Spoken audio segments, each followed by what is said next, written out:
Jai Shri Ram. Now I will try to summarize the Anu Gita. This is one of the 5 Gitas that Sri Krishna delivered. Okay, Krishna gave us 5 Gitas.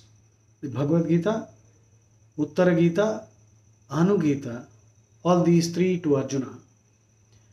And Kama Gita, only 22 verses to Yudhishthira, Dharmaraja. And Uddhava Gita, which is there in the Bhagavatam. So 5 Gitas. Now I will try to summarize this Anu Gita. Okay. Now none of us has the time to read the whole thing. And incidentally, Krishna said in the Uttara Gita, Ananta Shastram Bahuvedittavyam Alpascha Kalam Bahavascha Vigna Yat Sarabhutam Tadupasitavyam Hamso Yada Kshiramivambu Mishra. There are so many scriptures, Ananta Shastram, Bahuvedittavyam. There is so much to know. Alpascha Kalam, time is very limited. Bahavascha Vigna. There are so many obstacles, so many things keep coming up. Sometimes our health will not support us, or some other things will crop up and we won't have time. Bhavascha Vigna. Therefore, Yat Sarabhutam Tadupasitavyam. Take the essence. Hamso Yada Kshiramivambu Mishra.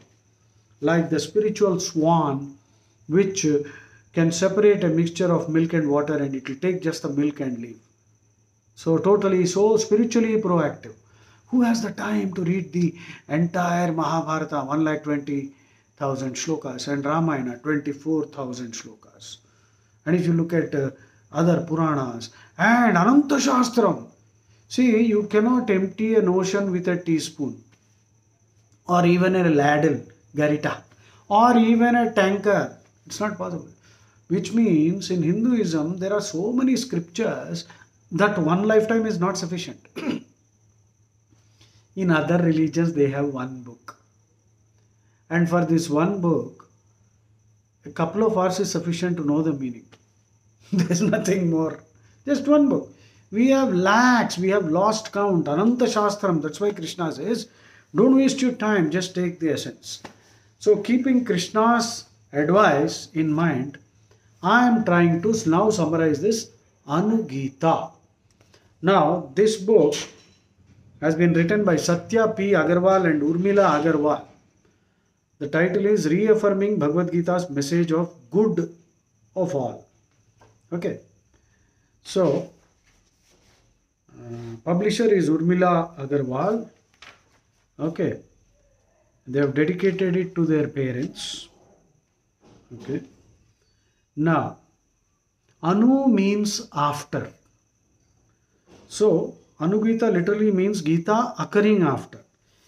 In the Mahabharata, Bhagavad Gita occurs in Bhishma Parva, 6th Parva. Anu Gita occurs in 14th Parva. Okay, remember there are 18 Parvas in all, cantos or chapters if you want. Okay, so what led to the Anu Gita? After several years of stay in Hastinapur, Krishna said, see, peace has been established and I want to go back to Dwarka to meet my old father. And so Arjuna said, before you leave, please teach me Gita once more, because I have forgotten parts of it. So Krishna admonishes Arjuna, but then he says, okay. But Krishna does not repeat the whole Bhagavad Gita again. He uses 3 ancient dialogues. Ancient dialogues Krishna narrates. And Anu Gita has 36 chapters and 1040 shlokas. So, Anu Gita is 36 chapters, 1040 shlokas. Of course, the authors here, they have summarized it themselves, because there are so many 3 ancient dialogues Krishna mentioned, some repetitions are there. So they have condensed it down to 400.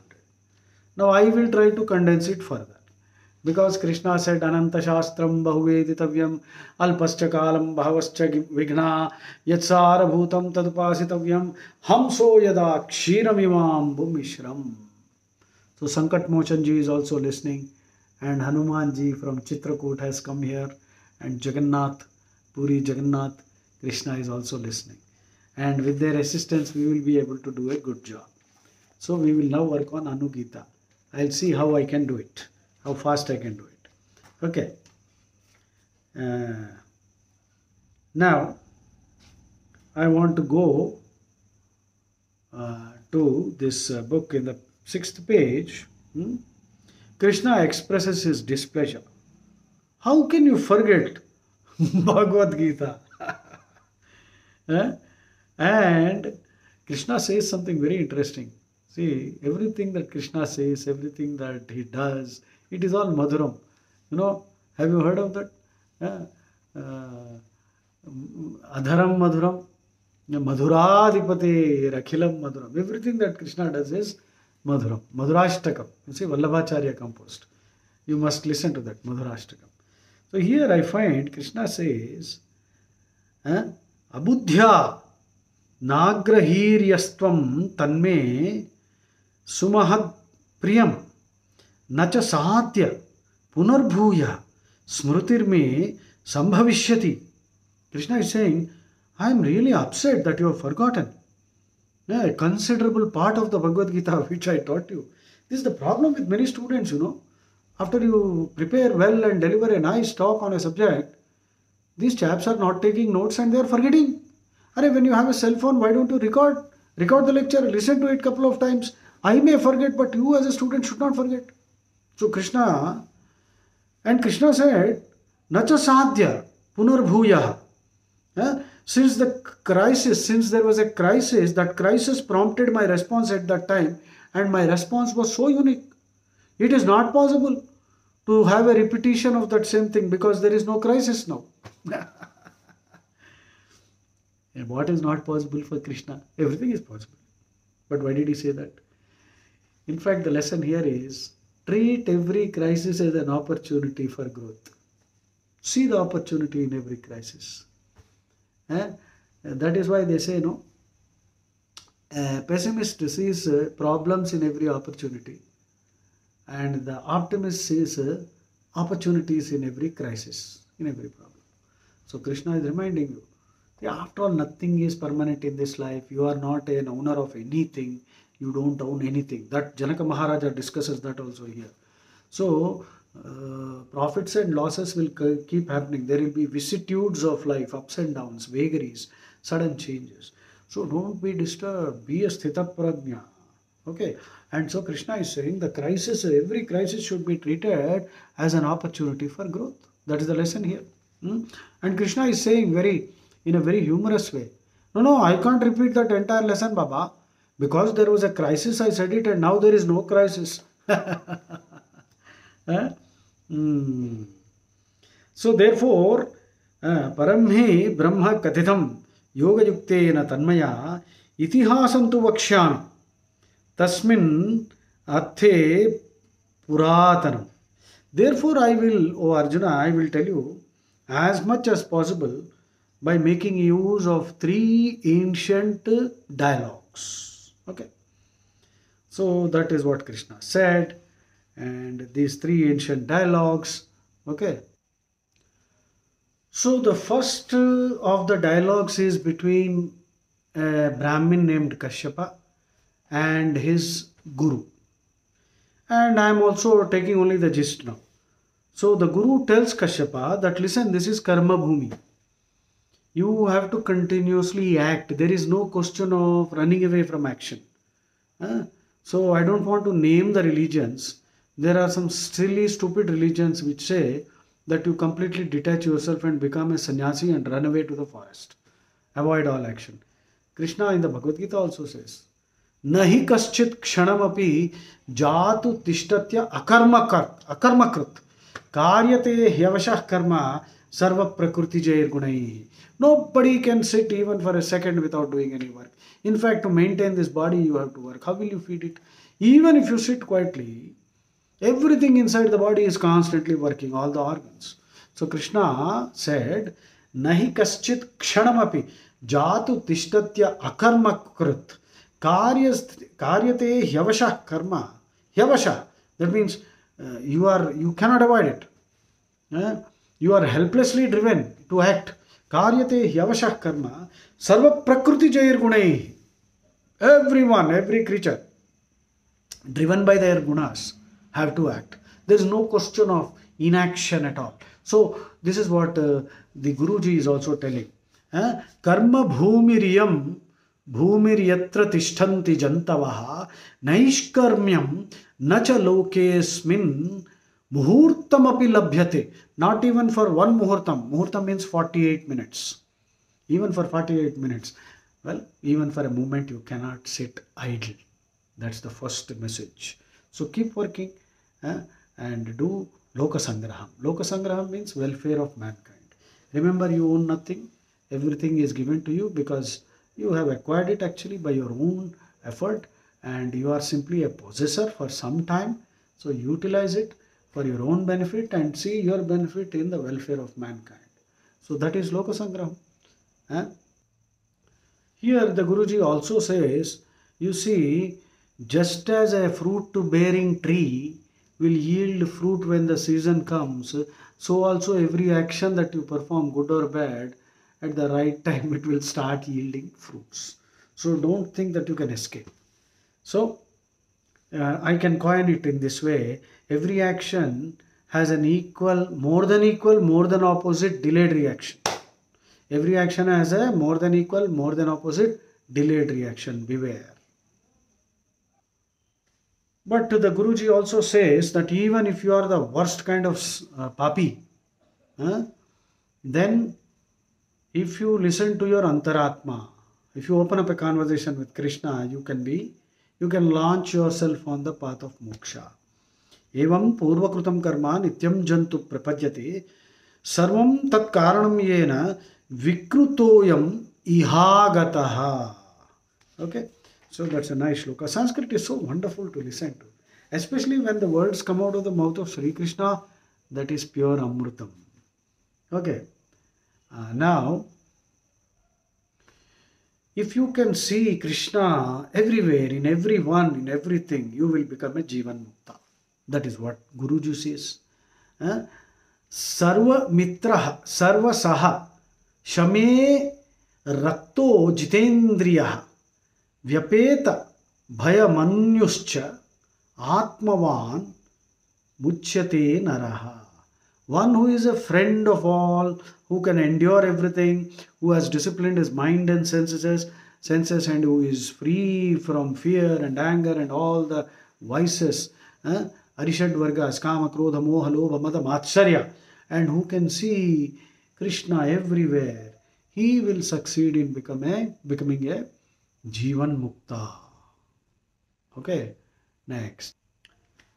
And Guruji also says that the deepest, the most profoundest law is the law of reciprocality, paraspara bhavam, which means helping one another, mutuality. Independence is good, but interdependence is the highest law. Please understand that. The Guruji's shloka, the verse is, Parasparasya suhrudo bhavayantaha parasparam swasti vrajata bhadram vo dharayadhvam parasparam. This is how Brahman, Krishna, is saying, be friends of one another and foster one another. I bless you and wish you well. You will certainly prosper if you uphold one another. See, the Vedas also, you know that popular mantra, Sangachadvam Samvaddhadvam Samomanasi Janatam. So this mantra is also there in the Vedas. Now the next dialogue was between Janaka and a Brahmin. Janaka Maharaja. Janaka is the father of Sita. So Janaka is a generic name for all the kings of that dynasty. So once Janaka Maharaja punished a Brahmin by telling him, for whatever crime that fellow committed, that I am going to exile you, you have to go out of my kingdom. So the Brahmin asked, sir, where exactly is the boundary of your kingdom? It's an interesting question. So Janaka did not get angry. He gave it a serious thought. And he then confessed, I don't know exactly where that boundary line is. And then Janaka went into deep thought and he realized this Brahmin is not an ordinary Brahmin. And then he agreed and confessed that there is no exact line. Same thing with our countries, whether it is India, Pakistan, China, name all the countries, there is no exact border. Of course, in some countries they have drawn a border, they have put a fence and all that. But these are all arbitrary. Where does the line end? And Janaka speculates philosophically and says, I realized that there is no line which separates mama from nirmama. That means mine from not mine. Either, Janaka then comes to a very amazing epiphany. Either I own nothing or I own everything. The Brahman is also surprised. How did you arrive at that? So Janaka gives us very wonderful rationalization. Please listen. So I will just read out a few slokas.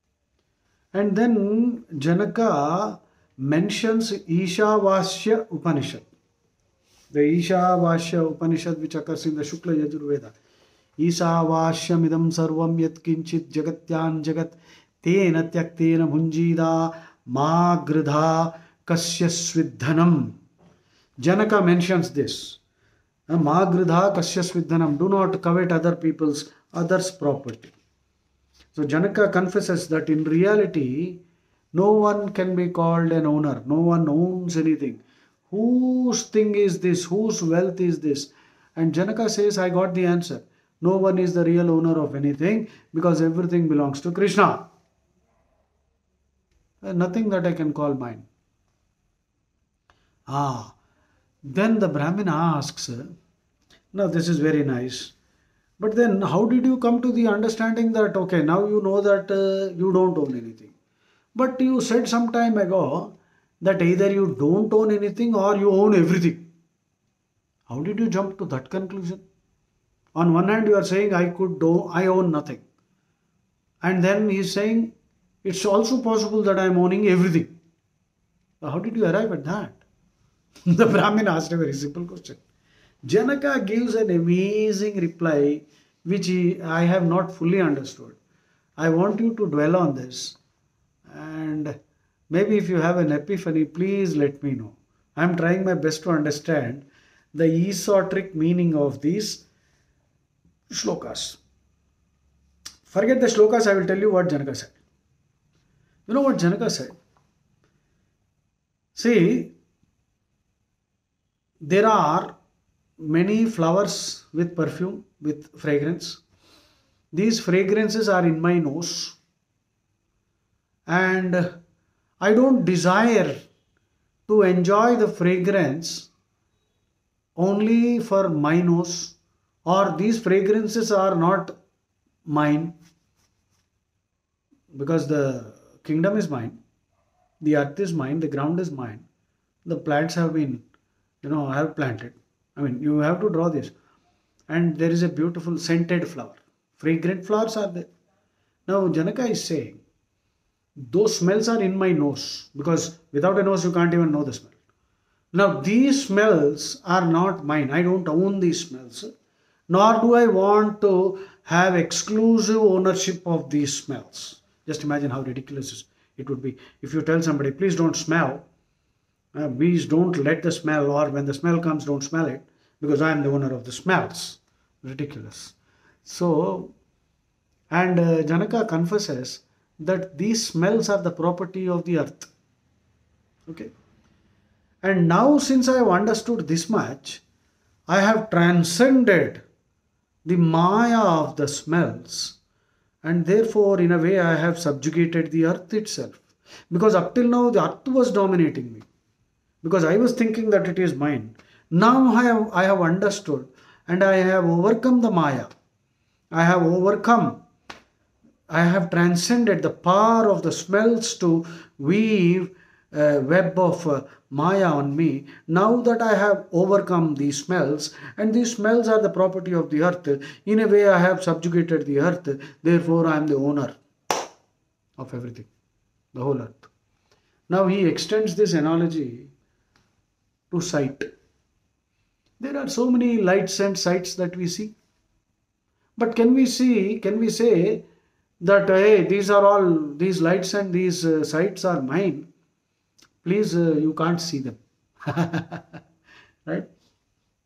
You cannot prevent somebody from taking a look at your face or your house also.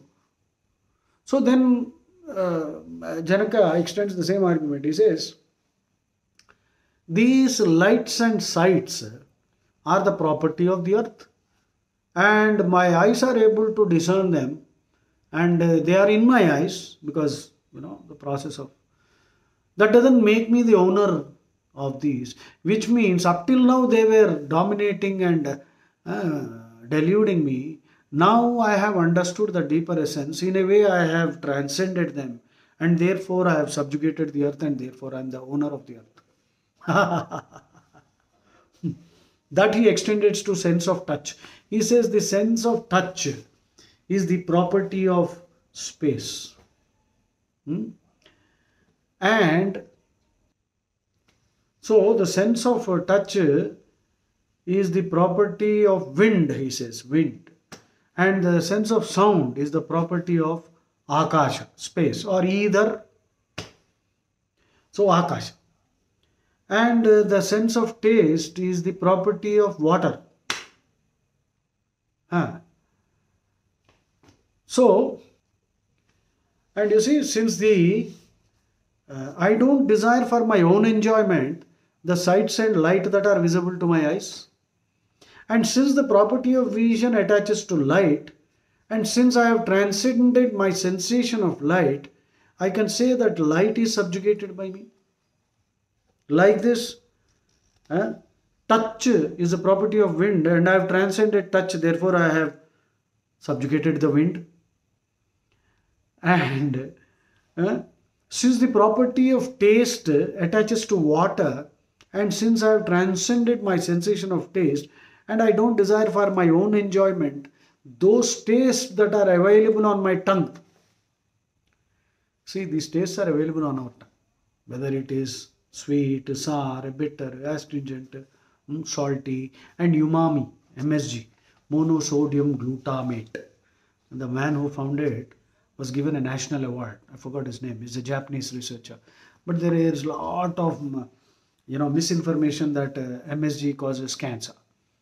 I have done a lot of reading, and MSG actually contains 1/3 the amount of sodium that is there in salt. So MSG is a very good substitute for salt. On the contrary, people are spreading this misinformation that MSG causes cancer. So I do not know when the world will wake up to the reality. There is enough research, and Japanese are consuming in tons. Umami, it is called UMAMI, the fifth taste. And umami, actually MSG glutamate is found naturally in everything, in vegetables, in meat, and everywhere. So the concentration of this glutamic acid varies. Now, it is actually meaty taste, meat taste. Umami is the name that man this gave. I forgot his name. He's a great man. I do not know why he was not given the Nobel Prize.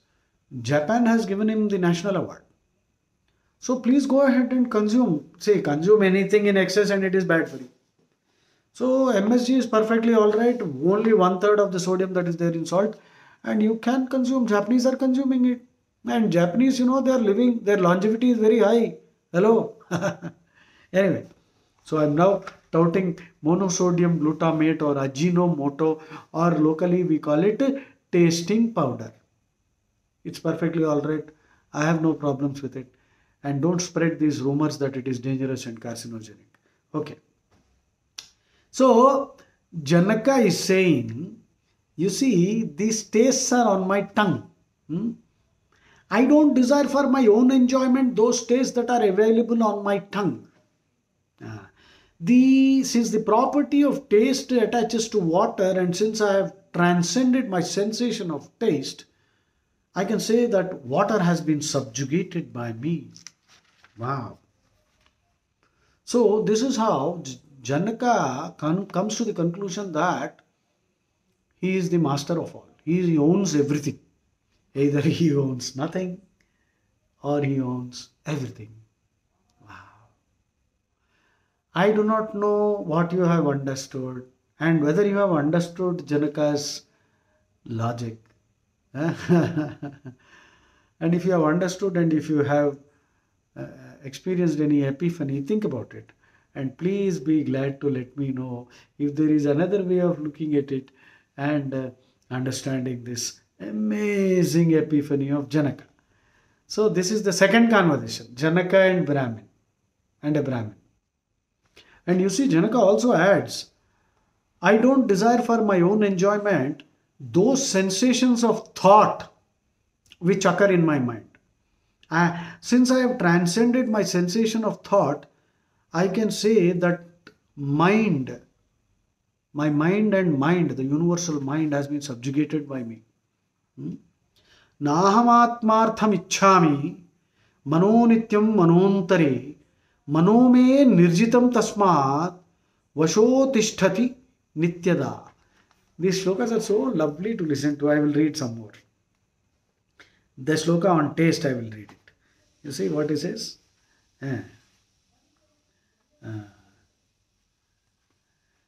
Nahamatmartham ichhami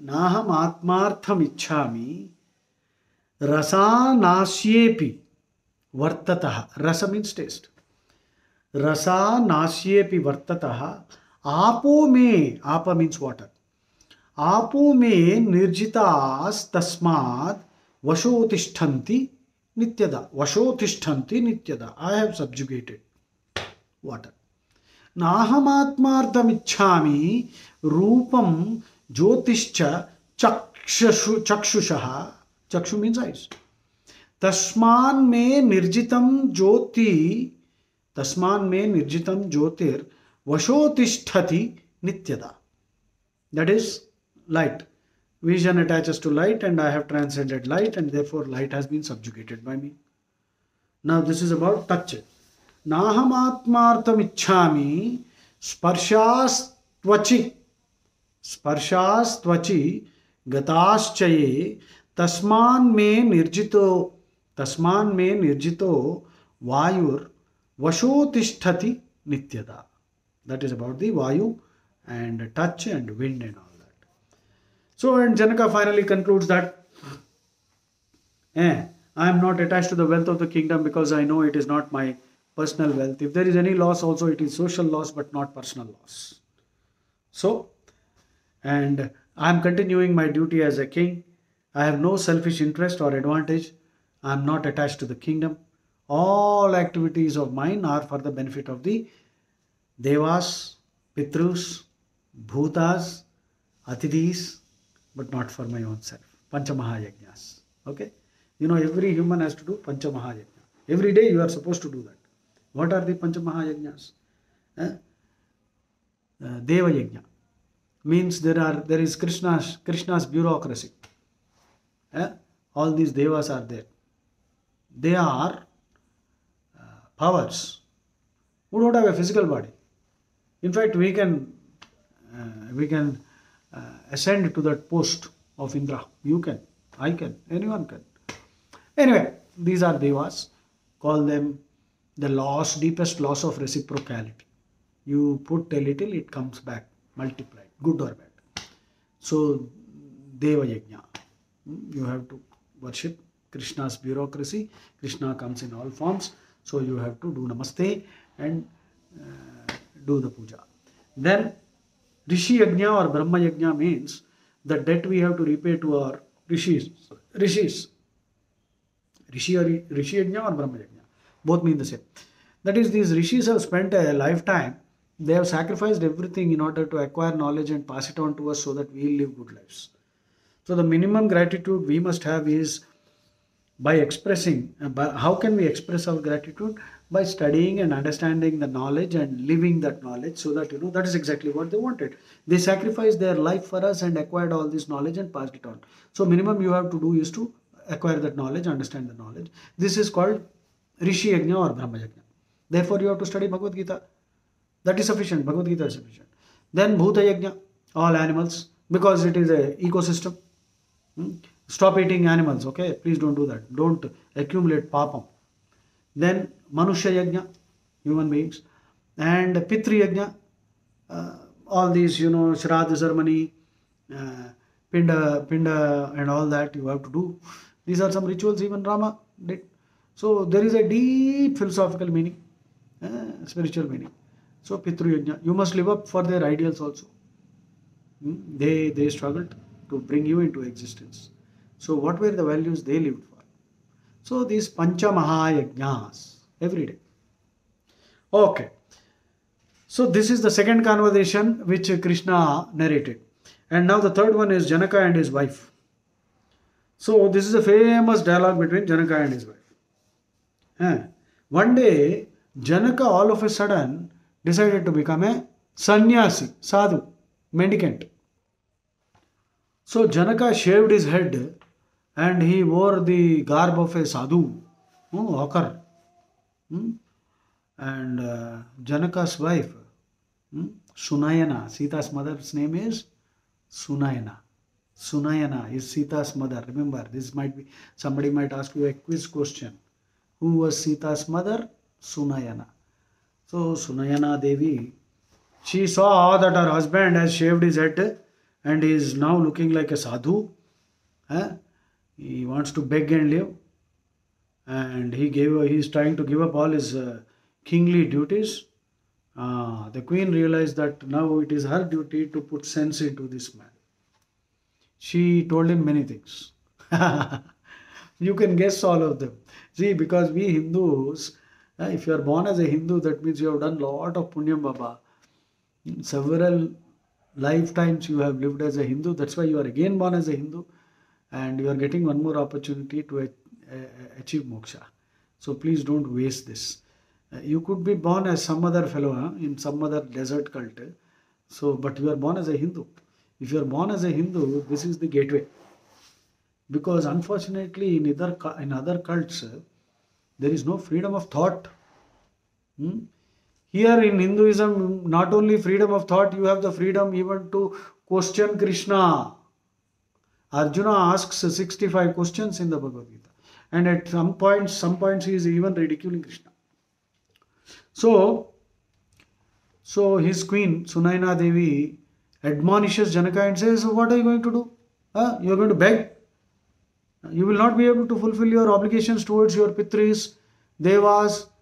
How can your Pitrus be happy? You are supposed to be a king and now you are suddenly starting begging. In our history also, Chandragupta Maurya, he kicked Alexander out. Seleucus ran away, Alexander's general. Seleucus offered his daughter in marriage to Chandragupta Maurya. Chandragupta Maurya was such a powerful king, and towards the end of his life he became a sannyasi. He became a Jain Muni and he went to Shravana Belagola, somewhere in Karnataka. And as a result, I believe the kingdom became weakened. If a king starts begging, what will happen? Same story repeats, many kings who have taken up begging. If king starts begging, just imagine if a tiger becomes a vegetarian, how will it survive? Tigers cannot. You cannot tell a tiger, please become a vegetarian. Give it some job. What fits a tiger, you should give it. So, Sunayana Devi admonishes Janaka. From a great help giver, now you are going to become a help receiver. See, we must always pray to Krishna that we should always be in a position to give rather than receive. And she reminds him, see, you were a great giver. Now you are going to become a beggar. And besides that, what is the guarantee that the other person who comes after you will support all the scholars and all the good people who are doing great work? They need your support. And if you now start begging, those people will lose support. Who will patronize them? And then you will incur all the papam. And then she also goes on to say something extraordinary. What is the guarantee that you will get moksha? The very idea of getting moksha itself is doubtful. So the right thing is to do your work, just like Krishna, in Bhagavad Gita also. Sve sve karmanya virataha samsiddhim labhate naraha. Just by doing your duty, you can get moksha. Krishna already said that. So Sunaina Devi is reminding, what is the guarantee that you will get moksha doing all this hanky-panky nonsense, begging, and you can get moksha by doing your duty. And one more thing she adds, Are you have married me? Marriage vows, Nati charami dharme cha, Nati charami kame cha, Nati charami arthe cha, Nati charami mokshe cha, Nati charami is not there. Because the idea is, moksha is the path you have to individually travel.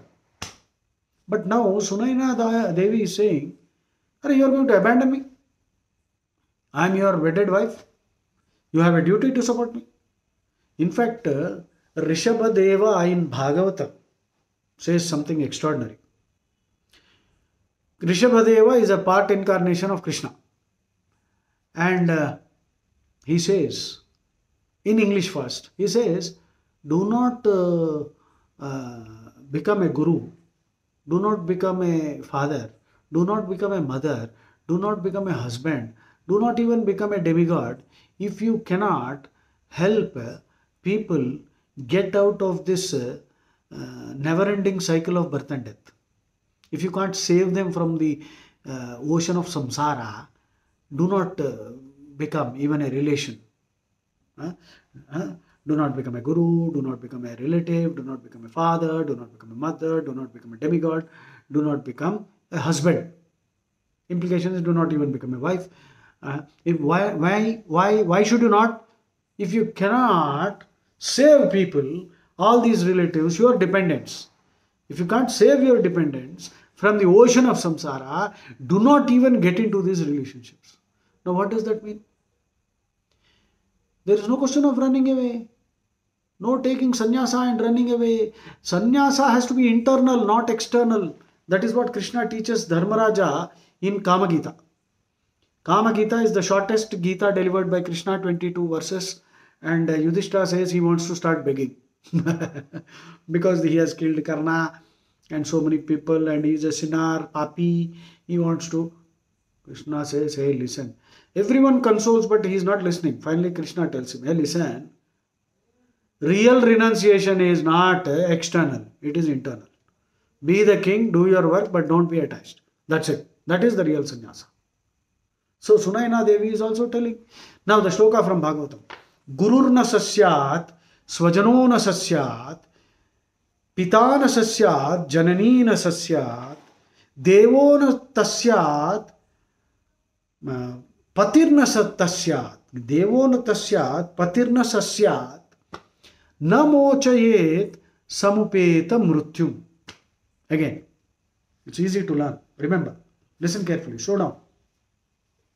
Gurur na tasyat, svajano na tasyat, pita na tasyat, janani na tasyat, devo na tasyat, patir na sasyat, or tasyat, sasyat, doesn't matter. We are not scholars of science. I am not a scholar. So, devo na tasyat, patir na sasyat. Last line is very important. Na mochayet. Na mochayet samupeta mrutyum. If you can't save them from this mrutyum. That means this never-ending cycle of birth and death. Don't. So, which is itself a very big, directive, injunction. So, you can't run away. Don't become a sadhu. We already have enough sadhus and who are leading parasitic lives, not producing anything, only consuming. And now you want to do this? Please work. Whatever work you can do, continuously work. You should die of exhaustion. That is better. So, Sunaina Devi saying, after all that she said, you are abandoning, I am your wedded wife, you have a duty towards the wife. Now finally she tells him, you will become a bad example for others. Uh, you're going to become a bad example. You're setting a bad example. You're going to ruin the whole nation by this. And actually, finally, at the end of all this castigation, Janaka abandons his project of becoming the sadhu, and he continues to rule. Okay. And Sunaina Devi says something, many interesting things you have already heard. I want to read two shlokas where she is saying, even if an elephant were to give up its normal activities and just lie down on the ground, uh, small animals will eat it up. Even worms and ants and jackals, and they will all. Similarly, the fate of any human being who gives up doing useful work, it will be worse. And then Sunaina Devi, that slokam I'll read. It's very nice to listen to. Khadanti hastinam nyasaihi, nyasa sannyasa, kravyada bahopyuta bahavaha krimayaschaiva. Krima means insects. Kim punastvam anarthakam. So the man's state will be worse. Then Sunaina Devi says, how can you believe that it is enough to have just one set of clothes, one vessel, one stick, and what will be your state of mind if all these few things are broken or lost or stolen? She is asking a very practical question.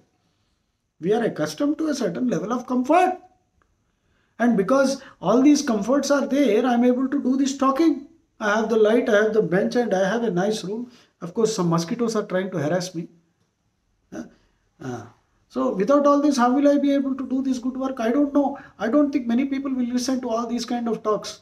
But I am doing my bit for those few people who are listening. Because this kind of a summary of Anugita is not available. Who has the time to listen to the whole thing? Krishna already told you. Ananta Shastram, Bahuveditavyam, Alpascha Kalam, Bahavascha Vignaha, Yatsara Bhutam, Tadupasitavyam, Hamso Yada, Kshiramivambu Mishram.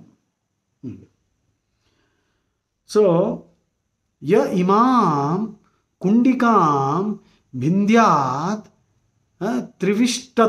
Trivishtabdham Cha Yo Haret. If somebody steals, Vasaschapi Haret Tasmin Katham Te Manasam Bhavet. What will be your state of mind?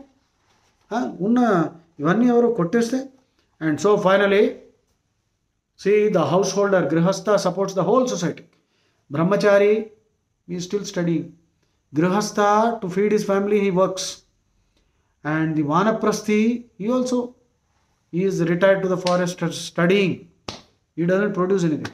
Sannyasi, that fellow is also.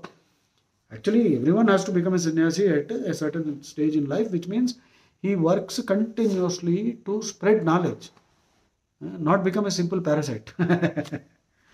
So this is how Sunaina Devi put some sense back into Janaka Maharaj. And then Krishna goes on to give some general instructions also. He says that I reside in your heart. Okay. So Antaryami. And besides that, Krishna also says that tamas is a very dangerous guna. The slokam I'll read one. Naishatmakam tamo vidya trigunam moha sangitam adharma lakshanam chaiva niyatam papa karmasu. So tamas is the worst of all the gunas. Gunatraya Vibhaga Yoga is there, 14th chapter in the Bhagavad Gita. And because of tamas, people have a tendency to distort everything. In the Bhagavad Gita, Krishna says, Adharmam dharmamitya manyate tamasavruta. So adharmanni dharmam anukuntaru. So loka sangraham kaadu, loka samharam chestaru veedu. Krishna is trying to teach loka sangraham, and you will find that other religions, all these other ideologies, Marxist ideologies, their objective is loka samhara, loka samharam, destroy. We are talking about loka sangraham. So, and Krishna says being selfish is tamasic. So stop being selfish. कर्मण्येवा अधिकारस्ते मा फलेषु कदाचन मा कर्म फल हेतुर्भूर्मा ते संगोस्तु अकर्मणि. So, second chapter, 47th shloka. And the rest of the things that Krishna says are already said. These are repetitions from Bhagavad Gita. Krishna says, you must make every effort to enhance your sattva guna. Sattvic tapas is the best tapas, which is study of Gita. Ghora tapas is bad. Don't torture me. Karshayanta sharirastam. Do not torture me who is inside your body. And then Trigunatita, 14th chapter, 22 onwards, I think. Trigunatita is the highest state of spirituality. Ahimsa, Krishna defines as not harming anybody by thought, word or deed. But as a warrior, your duty is to fight. So, an adharmi atatayinaha has to be killed. Otherwise, if you spare the atatayinaha and he goes on to commit more crimes, you will have to take a share in the repercussions of those crimes. So, and then finally, pravritti, nivritti, he redefines. Pravritti is engaging in the good of all. Sarvabhuta hiterata. Nivritti is wishing good for